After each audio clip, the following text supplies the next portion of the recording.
우리 예수님께서는 재림하시게 되죠.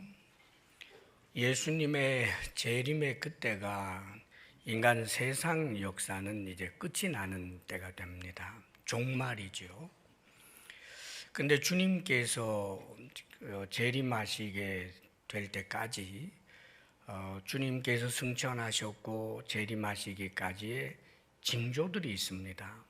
그리고 이런 징조들은 나중에 점점 더 극심해지게 되는데, 주님께서 언제 오실런지는 모르지만 그러나 징조들을 보면서 주님께서 재림하실 날, 하나님 나라가 이 땅에 완전히 구현될 그날이 얼마 남지 않았다 하는 것을 늘 헤아릴 줄 아는 사람이 되어야 합니다. 징조를 보고도 징조인 줄 모른다거나 징조 앞에서 두려워 떨면서 믿음이 약하여진다거나 그래서는 안 되겠죠.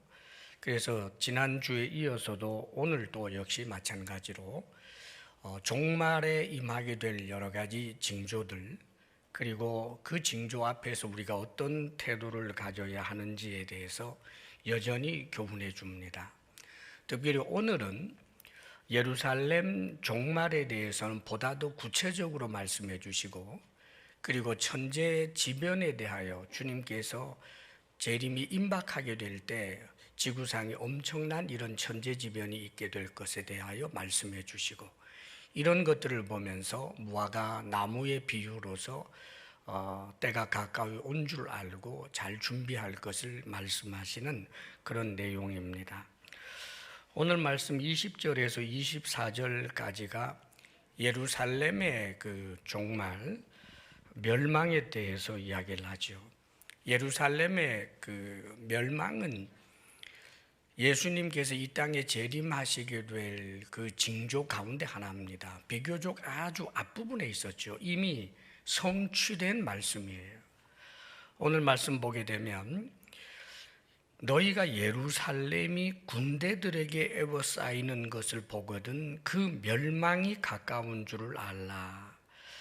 마태복음이나 마가복음에서는 이 멸망을 세상 종말하고 좀 혼돈할 수 있도록 그렇게 기록되어 있기 때문에 아마 비교적 늦게 쓰여진 이 누가복음에서는 이것을 엄격하게 좀 구분해낸 것 같아요.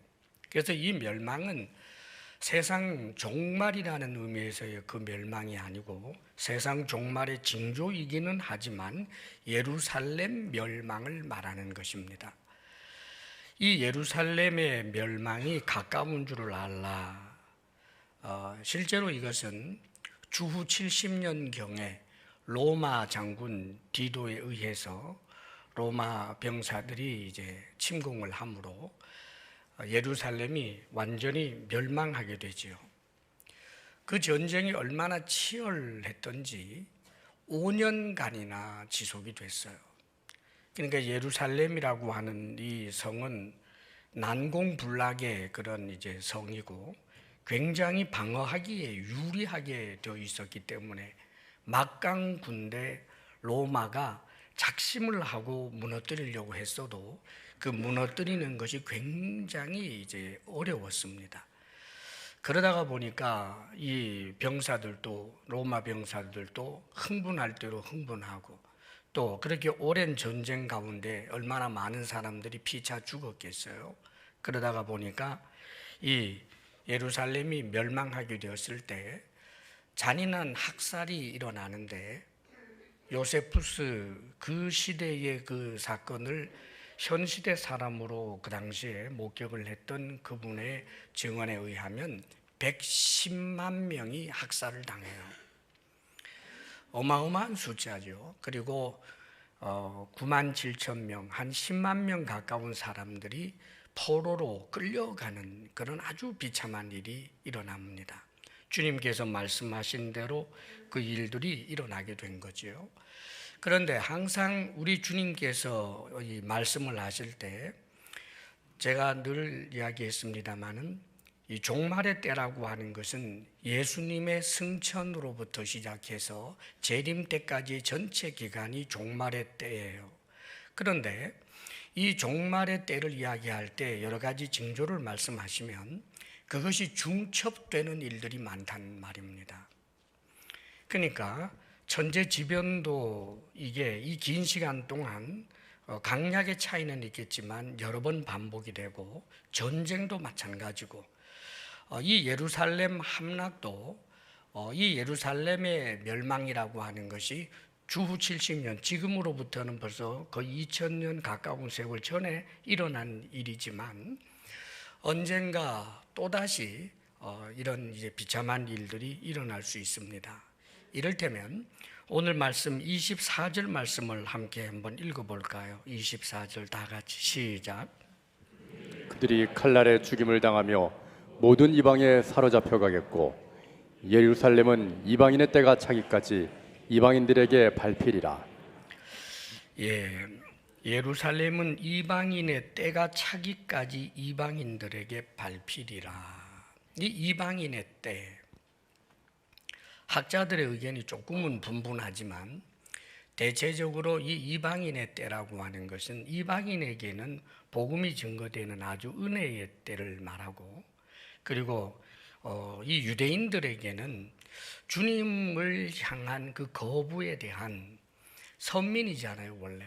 그리고 메시아의 약속을 분명히 받았고, 누구보다도 메시아를 환영해야 할 이들이 메시아를 배척하고 십자가에 못 박아 죽이는 그런 엄청난 짓을 저질렀기 때문에, 그래서 오늘 말씀에도 보게 되면 하나님의 진노라고 표현을 해주고 징벌의 날이라고 표현해요. 이것은 이스라엘 백성들, 유대인들을 향한 하나님의 진노, 징벌의 성격이 분명한 것을 말씀합니다.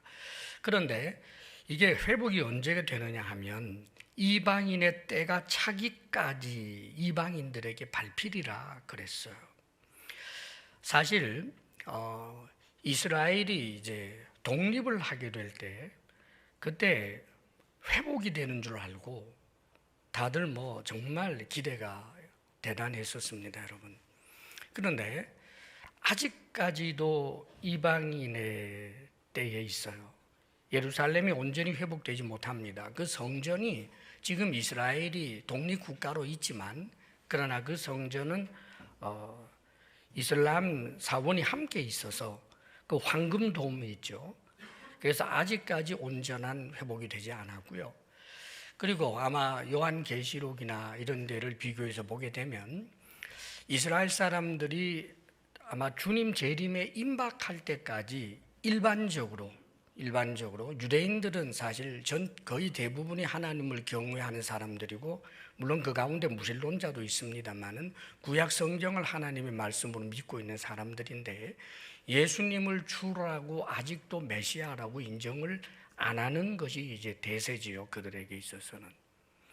그런데 나중에 이제 아마 다른 이방 세력의 적그리스도일 것이라고 이제 생각을 하는데, 그들의 협조를 얻어가지고 잠시 그들이 예루살렘에 있는 저런 그 이슬람 사원이나 이런 것들이 철거가 되고, 하나님 앞에 구약 성경에서 보여주는 식의 그런 제사를 드리게 될 날이 아마 올 겁니다. 그때 유대인들이 열광하겠지만 결국은 조금 있으면 자신들에게 협조적이었던 그 세력이 하나님도 섬기지 못하게 하는 세력으로 둔갑하면서 아마 그때도 엄청난 박해가 그들에게 있게 될 거예요.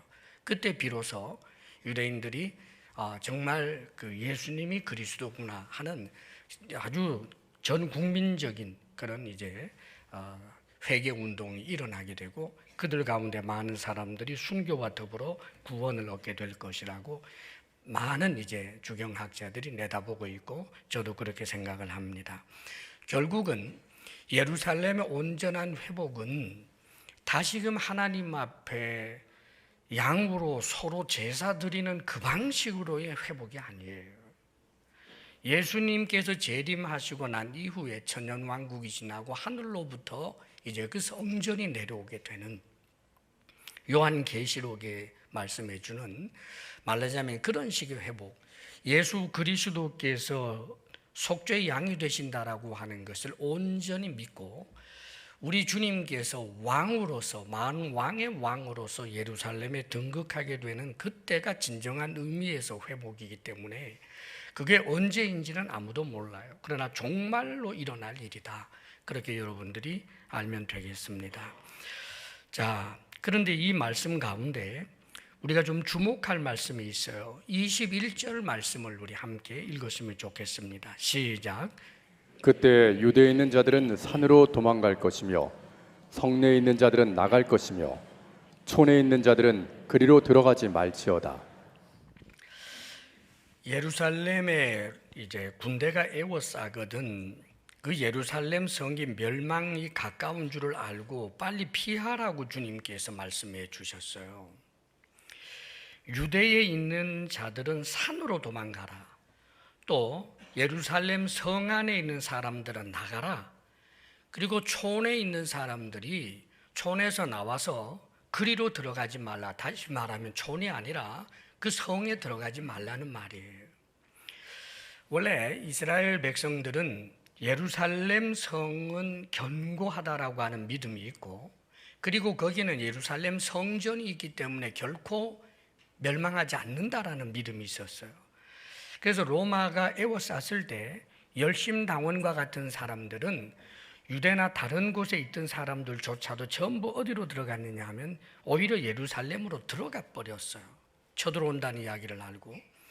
그런데 우리 그리스찬들은 이 로마가 침략한다라고 하는 것을 이제 눈으로 보게 되면서 이 주님께서 해주신 이 말씀을 기억했기 때문에 예루살렘 교회를 위시한 그 초대의 많은 그리스도인들이 요단 동편의 펠라 지역으로 피신을 해서 그리스도인들은 피해를 입지 않았다라고 하는 그런 이제 증언이, 역사적 증언이 있어요. 하나님의 말씀은 반드시 성취된다. 하나님의 말씀을 붙들고 사는 사람들에게 늘 하나님의 은혜가 임한다 하는 것을 우리에게 교훈해 주는 거죠. 하나님의 말씀을 거부해서 우리에게 유익이 되는 것이 없습니다. 우리 주님께서는 한 3, 40년 후에 일어나게 될 그 비참한 일들을 이야기하시면서 살 길을 말씀해 주셨는데도 불구하고 이 말씀을 무시했던 사람들은 정말 심판의 칼날 아래 있었고, 그 말씀을 붙잡은 사람들은 살 길이 열렸다라고 하는 것을 우리가 좀 생각해야 할 줄 압니다. 그리고 나서 25절에서부터 28절까지 천재지변에 관한 말씀을 해주고 계셔요. 먼저 이제 하늘에 징조가 있는데 1월 성신에는 징조가 있겠고, 25절에 그렇게 말씀해 주죠. 1월 성신, 해와 달과 별들을 말합니다. 1해, 1월은 해고 달인 것을 알겠고, 성신, 이제 보통 많이 1월 성신이라는 그런 이제 단어를 많이 쓰는데, 별성자, 별신자예요. 그러니까 별들입니다. 해하고 달은 하나씩이고 별들은 수없이 많기 때문에 아마 성신이라는 이런 표현을 쓴 것 같아요. 그러니까 해와 달과 그리고 별들, 이 하늘의 전체에 엄청난 그런 변화와 두려운 일들이 일어나는 것, 이 징조를 이야기합니다. 이제는 과학적으로도 이런 일들이 정말 가능할 것이다라고 하는 것을 내다보고 있지요. 그뿐만 아니라 바다의 파도가 얼마나 엄청나게 일어나는지, 바다가 전체적으로 성난 소리를 내는 것처럼 바다가 요동을 하는 이제 그런 일들이 일어나서, 그래서 사람들이 굉장히 혼란해하고 곤고해한다, 불안해하고 두려워하고 고통 중에 있게 되는. 여러분, 그러면 바다에서 물고기를 잡아 먹겠어요? 어떤 일을 할 수 있겠습니까? 얼마나 무섭고 두렵겠어요.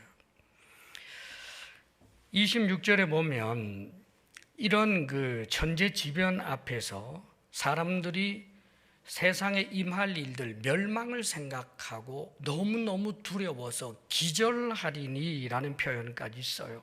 26절 말씀 함께 읽어볼까요? 26절 시작. 사람들이 세상에 임할 일을 생각하고 무서워함으로 기절하리니 이는 하늘의 권능들이 흔들리겠습니다. 예, 이 하늘의 권능은 이제 보통 별들 전체들을 의미하는 것으로 보면 됩니다. 그런데 사람들이 세상에 임할 일을 생각하고 무서워한다.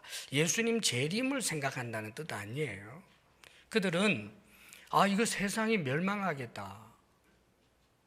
이게 두렵죠. 지금도 여러분 세상이 멸망할까 봐 두려워하는 사람들이 꽤 있더라고요. 하늘에서 저런 위성이, 작은 행성이나 이런 것들이 와가지고 꽝 부딪혀가지고 태평양 바다에 무슨 커다란 그런 돌덩어리가 떨어져가지고 해일이 전 세계를 덮친다. 이 영화에도 그런 거 나오지 않아요? 그리고 이런 우리가 살고 있는 이 지구에 여러 가지 변화들이 있다가 보니까 지금도 기상 변화가 심각하잖아요. 그러면 정말 어마어마하게 엄청난 그런 추위로 인해서 공룡이 멸망했던 것처럼 그렇게 인간 세상도 멸망해 버릴 것 아닌가, 이런 두려움들, 이런 것이, 이런 엄청난 천재지변이 굉장히 극심하게 될 때 이게 눈으로 보고 느끼고 있는 것이니까, 그래서 사람들은 거의 기절할 정도로 두려워하게 될 것이다, 이런 말씀을 하고 계십니다. 자, 그러니까 이런 기상의 사실 지진이라든지 기근이라든지 이런 많은 천재지변들도 있지만, 그러나 정말 주님께서 재림하시기에 임박하게 될 때 훨씬 더 극심한 그런 이런 천재지변들이 있을 것에 대하여 말씀하는 것입니다. 그래서 우리는 이런 여러 가지 기상의 변화, 이런 것들을 보고 천재지변의 징조가 우리에게 보여진다라고 할 때 정말 주님께서 재림하실 날이 임박했다라고 하는 것을 우리가 느낄 줄 알아야 합니다. 지금 주님께서 다시 한번 약속해 주고 있습니다. 27절 같이 한번 읽어요. 시작. 그때 사람들이 인자가 구름을 타고 능력과 큰 영광으로 오는 것을 보리라. 주님께서 재림하실 때, 물론 여기 구름을 탄다 이런 것이 과학적 증거를 가지고 하는 말 아닙니다, 여러분. 초자연적인 아주 신령한 그런 모습인데, 능력과 큰 영광으로 오는 것을 누가 보느냐? 사람들이 다 본다고요. 그러니까 주님의 재림은 숨어서 오는 재림이 아니에요. 저기 청주 어디에 있다, 서울 어디에 있다, 이게 전부 가짜예요. 주님이 다시 재림하시게 될 때는 모든 사람들, 안 믿는 사람들까지도 인식하게 되는 그런 모습으로 오시는 거예요. 자, 주님께서 그 엄청난 천재지변이 있는 그런 속에서 주님께서 오실 수 있는데, 이제 우리가 그러면 어떻게 해야 될지에 대해서 28절에 한 가지 말씀을 해주고 있습니다. 28절 함께 읽어요. 시작. 이런 일이 되기를 시작하거든 일어나 머리를 들라. 너희 속량이 가까웠느니라 하시더라. 이런 일이 되기를 시작하거든, 엄청난 징조들이, 사람들이 정말 두려워할 만한 그런 징조들이 편만하게 펼쳐지게 되면 두려워하지 말고 오히려 일어나 머리를 들라, 의연하라, 허리를 펴라, 그리고 머리를 들라, 소망을 가지라, 주님께서 곧 오시겠다 하고 우리가 속량에 대한 기대를 더욱 가지라는 거예요. 우리는 현재 다 주님 앞에 속량 받은 사람들이에요. 영적으로 우리가 영적으로 하나님의 자녀가 되었고, 우리의 죄에 대하여 죄책이 없는 자로 이미 인정을 받았어요. 그러나 이것이 완전하게 객관화되는 때는 언제냐 하면 우리의 이 몸이 아니라고요. 이 몸은 영생을 못 가져요. 이 몸은 여러분 영원한 존재와 같이 시간을 초월하는 존재로 있을 수가 없어요, 여러분. 천사와 같이 변할 수가 없다, 그 말이에요. 그래서 예수님의 몸과 같이 변하게 되는 그때 그것을 완전한 속량이라고 말하는 거예요. 지금 우리 인간의 몸의 한계가 얼마나 많습니까? 의식주가 있을 수밖에 없는 이유가 몸의 한계 때문에 있는 거 아니에요. 거할 곳이 필요하고, 입어야 하고, 먹어야 하고, 이것이 전부 연약한 몸 때문에. 비행기가 왜 생깁니까? 우리가 순간이동할 수 있으면 비행기가 뭘 필요가 해요. 그런데 안 먹으면 죽으니까 죽도록 일해야죠. 살려고. 이 몸의 한계. 그런데 완전한 속량은 우리가 이 몸의 상태가 아니라고요. 주님께서 부활하셨을 때 입으신 그런 몸과 같이 우리가 신령한 몸을 덧입게 되는 겁니다. 자, 그래서 속량이 가까웠다라고 하면서 이 머리를 들 수 있는 사람 누구겠어요?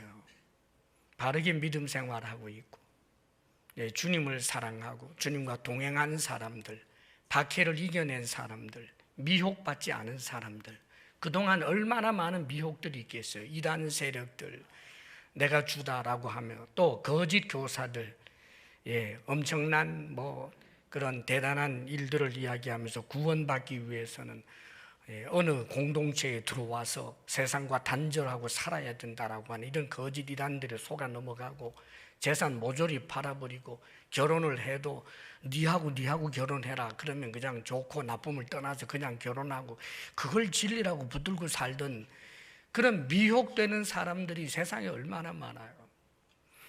주님이 재림할 때 정말 고개를 들 수 있는 사람들은 미혹되지 아니한 사람들, 엄청난 박해를 견딘 사람들, 그러면서도 주님께서 재림하실 때 살아남아 있는 사람들이 있을 거예요.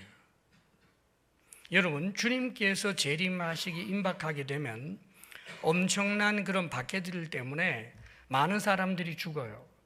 더더군다나 적그리스도가 등장하게 된 소위 7년 대환란이라고 하는 때가 이제 펼쳐지는데, 그때의 신앙을 지킬 수 있는 방법은 거의 대부분이 죽는다고 해도 틀리지 않아요. 순교라고요.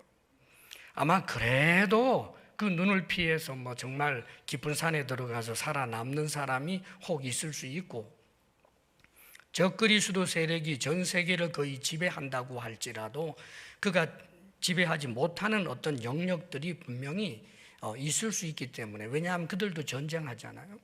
그래서 그런 데서 간신히 살아남은 우리 그리스찬들이 있을 수 있지만, 그런데 예수님께서 재림하시게 될 그때에 순교를 당한 사람들은 당연히 다시 부활하게 되고 신령한 몸으로 주님과 함께 오는 거죠. 그리고 그 당시에 살아남아 있었던 사람들도 호련히 변화되어서 주님과 함께 오게 되고, 그래서 성경에는 그런 말씀들이 데살로니가서에도 말씀해주고 있고, 요한계시록이라든지 고린도전서라든지 등등에서 말씀해주고 있다는 것을 기억해야 합니다. 자, 이제 예수님께서 재림하시게 될 때 요한계시록이라든지 성경에 말씀해주고 있는 이 일들은 주님의 그 오심에 대해서 우리가 명백하게 알 수 있는 것과 어느 정도 설로 이해를 해야 되는 것들이 있어요. 이것을 여러분들이 잘 이해해야 돼요. 확실한 것은 오셔요. 이건 무조건 여러분들이 믿어야 돼요. 그 다음에 또 뭐가 있느냐 하면 징조 있어요. 징조 얘기했으니까 징조가 있어요. 그런데 7년 대환란이라든지 이런 것들을 앞두고 사실은 이제 종교개혁자들이라든지 그 다음에 그 전에 그 오래된 교회 전통이 있잖아요. 믿어왔던 바하고, 그 다음에 나중에 이제 1800년대, 900년대 넘어서면서 이제 또다시 생긴 그런 이론들이 있어서 그것을 가끔 우리가 좀 충돌하게 하는데, 성경에서 명백하게 밝혀준 것에 대해서는 여러분들이 진리로 붙들어야 되고, 다른 것에 대해서는 다투거나 싸우지 말고 우리가 또 여러분 스스로도 성경을 읽으면서 거기에 대한 나름대로의 어떤 그런 이제 정리된 것이 좀 필요하겠죠. 가령 이런 거예요. 한때 우리나라뿐만 아니라 세계적으로 비밀 휴거가 굉장히 이제 많은 사람들을 겁준 적이 있어요. 지금도 그걸 믿고 있지만 사실 겁들은 좀 안 되고 있던데, 비밀 휴거, 그게 이제 뭐냐 하면 7년 대환란이 있기 전에 모든 이 크리스찬들은, 신실한 크리스찬들은 전부 사라진다. 그러니까 지상에서 신실한 그리스도인들은 이제 없어지고, 잘 안 믿었던 사람들, 뭐 대충 그랬던 사람들은 7년 대환란을 통과하면서 죽도록 고생하고 순교 외에는 길이 없다. 이제 이런 식의 좀 가르침들이었어요. 사실 그것은 영적으로 해가 될 일은 없어요. 그렇게 믿는다고 해도. 또 직접 7년 대환란이 시작되기 전에 공중 재림이 있어서 휴거들이 되고, 7년 대환란은 땅에 있고, 그러면 공중에서 7년 동안 글쎄 뭘 하는지는 모르지만 이제 공중에 있는 이제 그런 표현에서, 또 어떤 이들은 전 3년 반이 지나고 전 3년 반 동안은 같이 이제 박해를 당하다가 전 3년 반이 지나고 그때 이제 휴거가 된다, 이렇게 이야기하는 그런 이론들도 있었어요. 그러나 종교 개혁자들, 보통 우리 이제 개신교 전 종교 개혁자들이 지지하고 있고 많은 학자들이 지지하는 것은, 이런 7년 대환란이 있다라고 하는 것은 온건한 그 학자들은 다 인정해요. 성경에 보면 그 천년 왕국이라고 하는 게 있어요, 여러분들. 요한계시록에.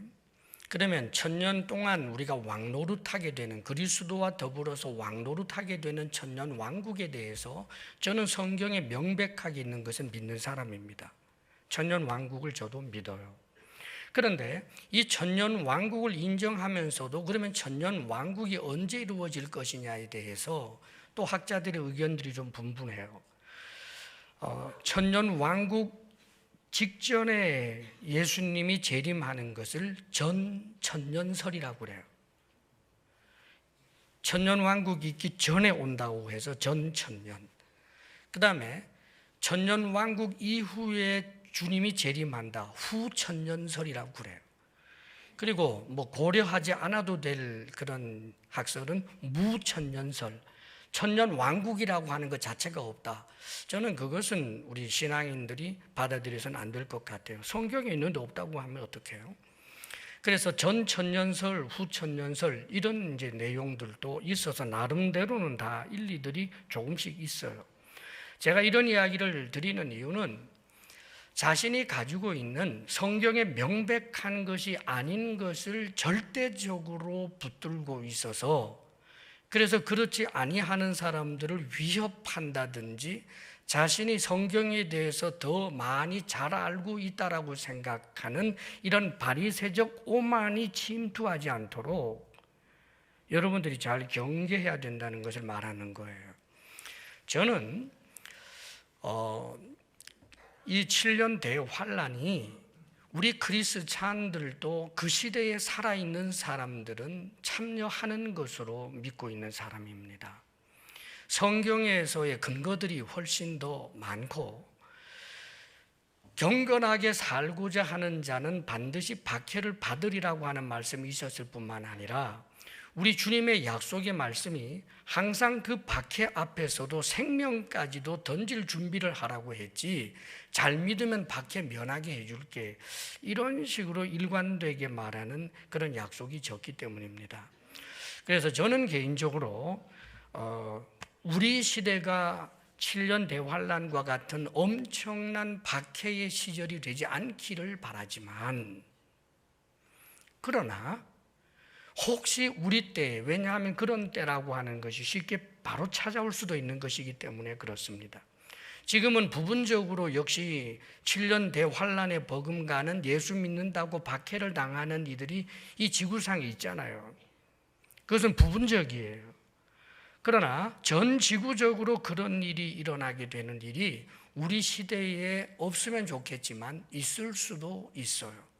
다만 있을 수도 있고 없을 수도 있지만 그런 때가 우리에게 왔다고 할지라도 우리는 우리의 구원이 더욱 가까운 줄 알고, 적그리스도까지 등장해서 예수 믿는 것을 전 지구촌이 불법화하는 그때가 왔다라고 한다면 예수님의 재림이 아주 임박했다고 생각을 해서 순교의 자리를 오히려 영광스럽게 생각할 만한 그런 사람이 되라는 말입니다. 할렐루야. 그래서 여러분들 보통 이제 의도된 것은 아니었지만 비밀 휴거, 공중 재림이 있고 7년이 지나서 혹은 3년 반이 지나서 다시 지상 재림이라고 하는 것을 이야기할 때 그것의 긍정적인 요소들은 열심히 신앙생활 하는데 굉장히 그게 힘이 있었어요.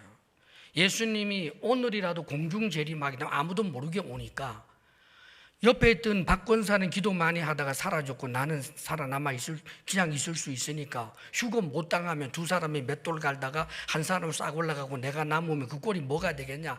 그러니까 교회로 가자, 기도하러 가자. 이렇게 긴박감을 주는 것은 굉장히 좋았지만, 그러나 사랑하는 여러분, 하나님의 말씀 앞에서는 항상 정직해야 되는 것이 더 우선이고, 만일 그런 비밀 휴거라고 하는 것이 실제로 일어나지 않고 요즘 과학이 굉장히 발달하기 때문에 정말 악한 자들이 얼마든지 그런 것으로 장난을 칠 수 있기 때문에 마치 금방이라도 주님께서 올 것 같으니까 일상적인 생활을 하지 못하게 만드는 그런 식으로 역작용의 기능도 있어서 징조는 나타나면 우리가 판단하면 될 것이고, 우리가 이게 중요한 것은 우리의 믿음을 견고하게 붙드는 것이 중요해요.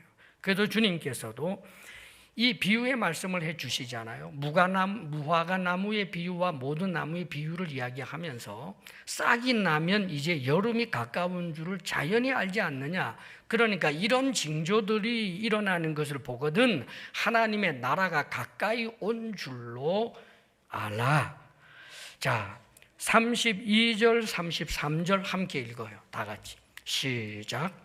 내가 진실로 너희에게 말하노니 이 세대가 지나가기 전에 모든 일이 다 이루어지리라. 천지는 없어지겠으나 내 말은 없어지지 아니하리라. 자, 이 세대가 지나가기 전에 모든 일이 다 이루어지리라. 이 말씀은 두 가지 의미를 함께 내포해요. 첫째로는 이 세대, 즉 이 세대는 보통 40년을 이제 세대로 보는 건데, 예수님이 말씀할 때 그 예수님의 말씀을 듣고 있었던 청중들 40년 후에 예루살렘이 멸망하잖아요. 주님의 말씀처럼 일어났단 말이에요. 1차적인 의미고, 그 다음에 이 세대라고 하는 것은 이 세상 시기, 이 세상 세대, 이 세상 시기를 말한다는 말이에요. 그러니까 사람들의 이 시기가 끝나는 하나님께서 절대 주권으로 이루어지게 되는 그 하나님의 나라와는 다른, 오는 나라와는 다른 이 시대, 이 세대를 두고 하는 말로 보면 예수님의 이제 재림 때까지를 이야기하는 것입니다. 자, 그런데 주목할 것은 당신께서 하신 말씀은 천지가 없어진다고 할지라도 반드시 당신의 말은 이루어진다라고 말씀합니다. 그럼 우리가 다시 한번 점검합시다. 신앙생활은 항상 말씀을 근거로 해야 하는데 밖에 있다고 했어요. 기근, 천재지변 있다고 했어요. 과학이 엄청나게 발전하면 지진도 다 잡아버리고 이 세상의 모든 천재지변에 대해서 완벽하게 해결할 수 있는 과학 문명이 있다? 속지 마세요. 그런 능력 인간에게 없어요, 여러분. 천재지변이 일어나게 될 것이고 박해가 있을 것이고 미혹이 있을 것입니다, 여러분. 계속하여 가짜 그리스도, 적 그리스도, 거짓 선지자 계속해서 등장하기 때문에 하나님의 말씀을 읽어야 합니다. 하나님의 말씀을 읽고 묵상하고 그러면서도 분명한 것은 분명하게 붙잡고 여러 가지 어려운 말씀은 어려운 대로 인정해야 돼요. 남들은 어렵다지만 내게 쉽다 이런 건방진 생각하지 말라 그 말입니다, 여러분. 왜 이단에 빠집니까? 모든 학자들도 잘 해결하지 못하는 그런 미제의 문제들을 나는 해결해 줄 수 있어 하는 사람들의 그 허황된 말에 속아가지고 그렇게 이단을 추종하는 일들이 얼마나 많습니까? 상징적 그런 여러 가지 용어들, 말씀과 말씀 사이에 자간의 의미들을 알려준다라고 하면서 사랑하는 여러분, 말씀에 있어서 가장 중요한 것은 이 말씀 자체가 이야기하는 그게 제일 중요한 거예요. 그것만 이해해도 충분하다고요. 그리고 나머지에 대하여 명백하지 않은 것은 성령의 은혜를 구하면서 내게 은혜 주시는 대로 받을지언정 내가 다른 사람들보다 더 우월한 존재라고 하는 생각을 조금도 하지 말아라. 믿습니까, 여러분? 예, 겸손하게 말씀 앞에 그렇게 우리가 말씀에 무식한 자들이 되어서는 안 돼요. 주님께서 재림하시는 거 때를 모른다는데 왜 몇 날 몇이 온다는 소리 하느냐고요. 휴거에 대해서도 분명히 휴거는 있겠지만 그러나 휴거에 대해서도 자신의 입장에 따라서 지나치게 누구를 공격한다든지 겁을 준다든지 하는 따위의 신앙은 굉장히 위험합니다. 그러면서 우리가 반드시 이런 징조 앞에서 주님의 이 재림의 때에 앞둬서 우리가 취해야 할 중요한 것에 대해서 34절에서부터 36절까지 말씀해 줘요. 34절에서 36절 이 말씀 우리 같이 한번 읽어봅니다. 다 같이 시작. 너희는 스스로 조심하라. 그렇지 않으면 방탕함과 술 취함과 생활의 염려로 마음이 둔하여지고 뜻밖의 그날이 덕과 같이 너희에게 임하리라. 이 날은 온 지구상에 거하는 모든 사람에게 임하리라. 이러므로 너희는 장차 올 이 모든 일을 능히 피하고 인자 앞에 서도록 항상 기도하며 깨어 있으라 하시니라. 자, 스스로 조심하라. 종말의 때를 살고 있는 우리가 늘 조심해야 돼요. 이 조심은 불안에 떤다라고 하는 것하고 달라요. 무엇을 조심하느냐? 방탕과 술 취함과 생활의 염려로 마음이 둔하여지는 것을 조심하라고요. 방탕과 술 취함 이거 조심하라고요. 영적 태만이에요, 여러분. 방탕과 술 취함 그러니까 뭐 술 한잔 했다고 지옥 간다 이러면 그건 아니죠. 그런 뜻이 아니에요. 그럼 방탕과 술 취함이 뭐겠어요? 세상의 연락 쾌락을 즐기는 거예요. 세상에 대한 관심, 세상적인 것을 즐기는 것. 늘 삶을 즐기자고 하는 생각밖에 없어요, 여러분. 이 방탕과 술 취함에 빠져 있는 세상의 쾌락에 대하여 그렇게 마음을 두고 살고 세상 것에 대하여 그 가치를 너무 높이 보면서 그것만으로 정말 행복을 구가할 수 있다고 생각하는 사람들은 마음이 둔해져요. 마음이 둔해진다. 주님에게 민감하지 않고 가난한 마음 없고 주님을 사모하지 않고 주님께 나아감도 없고 주님을 향한 열정도 싹 사라져버리는 종교 행위만 남는 그런 사람이 되어버리는 것. 이걸 조심하라는 거예요. 성경에 보면 이 방탕과 술 취함으로 인해서 심지어 삼손은 정말 성경에 그런 인물이 어디 있어요. 성령의 역사로 어마어마한 그런 은사를 가진 사람 아닙니까, 여러분? 그런 사람도 문제가 뭐였느냐 하면 자꾸 이 쾌락을 즐기는 데 마음이 가 있어요. 그러다가 결국은 두 눈 뽑히고 그날이 덫과 같이 오잖아요. 물론 하나님의 은혜로 그는 부끄러운 구원이라도 얻었습니다마는 장담 못해요. 방탕과 술 취함에 빠져 살다가 주님께서 이런 표현을 해주십니다. 뜻밖의 그날이 덫과 같이 너희에게 임하리라.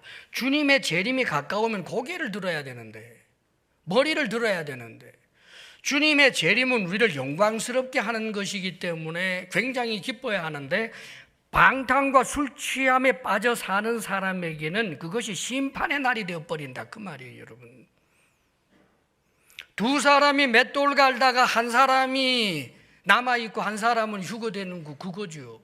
그때 주님께서 재림하셨는데 제가 주님을 위해서 제가 귀신을 쫓아냈습니다. 주의 이름으로 이 일도 하고 저 일도 했습니다. 그랬더니 나는 너를 알지도 못하겠다.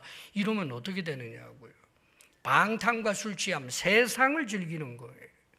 우리는 세상에서 살지만 이 세상은 우리의 사명의 장소라고요, 여러분. 이 세상은 우리가 하나님이 살아계심을 내 온 몸으로 보여주는 그런 사명의 현장이 이 땅이지 나그네 길이라 그 말입니다. 그런데 세상에 빠져 살아버리면 어떡하느냐고요. 그리고 또 한 가지는 생활의 염려라고 표현하죠. 생활의 염려도 조심해야 돼요. 생활의 염려라는 것도 뭘까요? 더 잘 먹고 싶은데 잘 못 사니까, 부자가 되고 싶은데 가난하니까, 더 좋은 학교 가고 싶은데 잘 못 가니까, 우리 아들이 공부 잘했으면 좋겠는데 공부 못하니까, 그게 그냥 전부 염려가 돼서 이 생활의 염려에 빠져 있으면 사랑하는 여러분, 마음이 둔하여진다고요. 생활의 염려, 우리 주님께서 오죽하시면 염려할 수밖에 없는 대상들을 향해서도 이렇게 말씀하시잖아요. 그 가난한 이스라엘 민중들을 향해서 저 새들도 먹여주고 저런 풀들도 입혀주시는데 믿음이 적은 자들아 무엇을 염려하느냐, 그런 말씀하시고, 너희들이 염려한다고 해서 키가 한 자라도 더 크게 할 수 있냐? 염려한다고 해서 머리카락 하나라도 희거나 검게 할 수 있느냐? 없지 않느냐? 그런데 왜 염려하느냐? 염려하지 말라는 무슨 말이에요? 우리 마음이 둔하여지지 않게 해서 주님을 의식하고 주님 앞에 나아가면 주님으로부터 오는 기쁨과 만족이 있는데, 우리가 때로는 이 땅에서 가난하게 살 수도 있고 부하게도 살 수 있는데, 가난하면 가난한 대로 주님으로 인해 만족하고, 부하면 부한 대로 주님으로 인해 만족해서 그 부함이 흘러가고, 가난해도 가난한 자들에게 함께 위로가 되고, 우리의 삶에는 다 의미와 가치가 있는 법이에요, 여러분. 그런데 생활의 염려에 빠지면 부한 자들도 다른 사람과 비교해서 박사장은 저렇게 대박이 터졌는데 나는 왜 이 모양이냐, 잘 살면서도 또 염려하고, 기업 확장하겠다고 또 염려하고, 만날 염려하고, 기도 안 하고, 그렇게 되는 거예요, 여러분. 염려에 빠지면 안 된다고요. 염려할 일이 있으면 기도하고 맡기면 되지.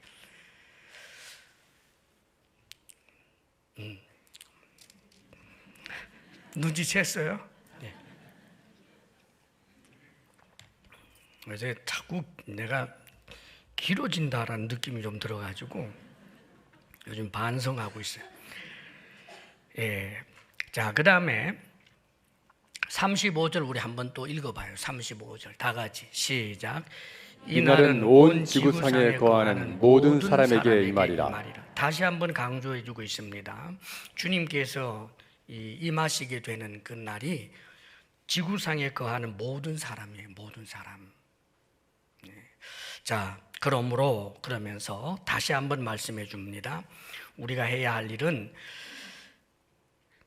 인자 앞에 서도록, 인자는 그리스도를 말하는 것입니다. 주님 앞에 서도록 항상 기도하며 깨어 있어라. 주님의 재림을 준비하고 종말의 때를 우리가 준비하는 것은 다른 게 아니에요. 이런 징조들은 있다고요. 이 징조 자체를 여러분들이 회피하지 말아요. 그러면 뭘 하느냐 하면, 여기서 다시 한번 얘기해 주는 것은 조심하라고 말씀했고, 방탕과 술 취함 생활의 염려, 여기에 빠지지 않도록 조심하라고 말씀하시고, 또 한 가지는 기도하라는 말씀과 깨어 있으라는 말씀, 두 가지를 또 해주셔요. 항상 기도하라. 사랑하는 여러분, 기도하세요. 그런데 기도 자랑하지 마세요. 기도하세요. 2시간 한다, 3시간 한다, 그런 소리 하지 마세요. 기도하세요. 나는 기도하는데 저 사람은 기도 안 하더라, 이런 생각하지 마세요. 바리새인이라고요. 기도하라고요. 기도의 자리에만 있지 말고 기도하라고요. 기도 자리에 있어서 내가 기도의 자리에 있다는 것을 사람들에게 광고하지 말고 기도하라고요. 기도해야 돼요. 항상 말입니다, 여러분. 기도는 뭐예요? 기도는 주님과의 친밀함을 말하는 것인데 주님께 나아가는 거예요. 여러분, 하루에 사실 기도 시간을 가지고 말한다라고 하면 사실 얼마나 많은 시간이 될지 몰라요. 주님, 주님, 마음을 담아서 주님 하는 순간도 기도고, 핸들을 가지고 운전을 하다가도 주님, 제가 성격이 이래요, 죄송해요, 이것도 기도고. 사랑하는 여러분, 기도 많이 해야 돼요. 때를 정하고 시간을 정해서 새벽에 나와서 기도하는 것 아주 아름다운 일이에요. 밤에 기도하는 것 귀한 일입니다. 큐티하면서 기도하는 것 아주 귀한 일이에요, 여러분. 기도 많이 하시기를 바랍니다. 다만 많이 해야 기도 들을 줄 알고 많이 하는 깃발을 흔들어서 응답받으려고 하지 말아요, 여러분. 마음을 드리라고요, 마음을. 전심을 다해서 주님 앞에 친근함으로 나아가기도 하고, 나의 죄로 인한 안타까움으로 나아가기도 하고, 교회와 성도들을 향한 안타까움으로 하나님 앞에 나아가기도 하는 이런 기도를 하라고 말씀하는 것입니다, 여러분. 성경은 그런 말씀을 해줍니다. 에베소서 6장 18절 말씀 잘 들어봐요. 모든 기도와 간구를 하되 항상 성령 안에서 기도하고, 성령 안에서 기도하고 성령의 지배를 받는 우리의 마음 중심이 오직 주님 안에 있는 그런 마음 상태로 기도하고, 이를 위하여 깨어 구하기를 항상 힘쓰며, 기도는 힘써야 돼요. 여러분 아마 아실 것입니다. 기도말을 하면서 조금 있다가 보면 기도가 탄력이 붙어요. 기도하기 전에는 기도가 그렇게 힘들어 보인다고요. 하면 돼요. 하면 기도가 된다고요, 여러분. 기도하지 않고 앉아서 기도하는 나의 모습을 누가 보아주기를 원하게 되면 기도의 시간이 아니라 마귀의 장난의 시간이 되어버리고 마는 거예요. 바리새인들처럼 말입니다.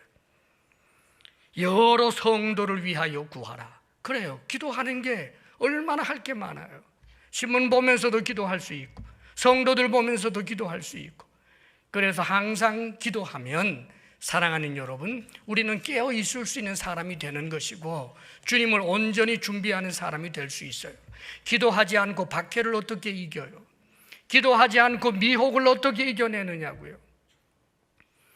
방탕과 술 취함에 빠져 살고 기도하지 않고 살면, 미혹하면 미혹에 넘어가고, 박해가 있으면 박해로 인하여 어쩔 수 없습니다, 주님 하며 주님 배신하고.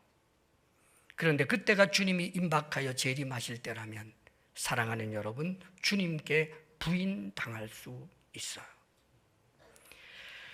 깨어있으라고 말씀합니다. 깨어있다라고 하는 건 주님께 반응을 보이는 거예요. 잠자지 말고 깨어있으래요. 말씀 한 구절 더 읽어드립니다. 데살로니가전서 5장 5절에서 8절인데, 너희는 다 빛의 아들이요 낮의 아들이라. 우리가 밤이나 어둠에 속하지 아니하나니, 그러므로 우리는 다른 이들과 같이 자지 말고 오직 깨어 정신을 차릴지라. 자는 자들은 밤에 자고 취하는 자들은 밤에 취하되, 이 세상은 밤이에요. 밤이 하자는 대로 해서는 안 되지 않겠습니까, 여러분? 우리는 낮에 속하였으니 그리스도에게 속하였다고요. 그러므로 정신을 차리고 믿음과 사랑의 호심경을 붙이고 구원의 소망의 투구를 쓰자. 이거 기억하세요. 믿음과 사랑의 호심경을 붙이래요. 믿음 점검하라, 그 말입니다, 여러분. 여러분의 믿음을 점검해 보라고요. 여러분이 정말 믿음, 살아있는 믿음이 있는지를 항상 점검해야 된다, 그 말입니다, 여러분. 사랑하는 여러분, 정말 믿음이 있습니까? 그리스도께서 하나님이 나를 사랑하신다는 믿음이 있습니까? 주님이 나와 함께 하신다는 믿음이 있습니까? 믿음이 있다면 내가 왜 염려에 빠집니까? 염려하면 내 믿음이 약하여 죽구나. 점검하세요. 기도하지 아니하면 모든 것을 주시는 하나님 앞에 기도할 줄 모르는 나는 정말 주님께서 주실 수 있는 능력의 하나님이라는 것을 믿지 못하고 있는 사람이구나. 믿음 점검하라, 그 말입니다, 여러분. 뿐만 아니라 사랑하고 있습니까, 여러분? 사랑의 흉배예요. 사랑해야 합니다. 그리스찬들은 사랑할 이유가 얼마나 많은지 몰라요. 어떤 이유로도 미워할 그런 이유가 하나님 앞에 합당하게 받아들여질 수 없습니다. 저 사람이 날 무시하기 때문에, 저 사람이 내 편을 들어주지 않았기 때문에, 저 사람이 내 마음 알아주지 않았기 때문에 난 미워요. 안 통해요. 하나님 앞에 사랑해야 합니다, 여러분. 그리스도인들끼리는 더욱더 사랑해야 돼요. 사랑으로 여러분의 믿음을 점검하라고요. 사랑함으로 우리가 깨어있는 사람들이 되는 거예요. 구원의 소망의 투구를 쓰자. 소망이 있습니까, 여러분? 이 땅의 소망 말고요. 지금 한 칸 방이 두 칸 방이 되기를 원한다. 화장실 하나가 있는데 두 개가 있으면 좋겠다. 이 경기도에서 제일 부자가 됐으면 좋겠다. 이게 소망이 되겠느냐고요, 여러분. 구원의 소망 말입니다, 여러분. 이 몸이 변화되는 그날을 바라보면 어깨춤이 절로 나지 않습니까, 여러분? 이런 믿음, 소망, 사랑을 날마다 점검함으로 깨어있기를 바랍니다. 기도하겠습니다. 사랑하시는 아버지요, 이 시대를 살면서 주님께서 우리에게 주신 구원의 그 크신 은혜를 생각하면 감사할 수밖에 없는데, 어찌 생활의 염려로 혹은 이 세상 연락에 빠지든지 아버지 하나님, 형제를 미워하고 또 미워하는 일을 스스로 합당하게 여긴다며 하나님 앞에 머리를 드는 어리석은 우리들이 되지 않게 하여 주옵소서. 이 종말의 때에 언제나 하나님 앞에 기도하고 스스로 조심하고 믿음, 소망, 사랑을 점검하여 하나님 앞에 깨어있는 이들 되게 하여 주옵소서. 예수님 이름으로 기도합니다. 아멘.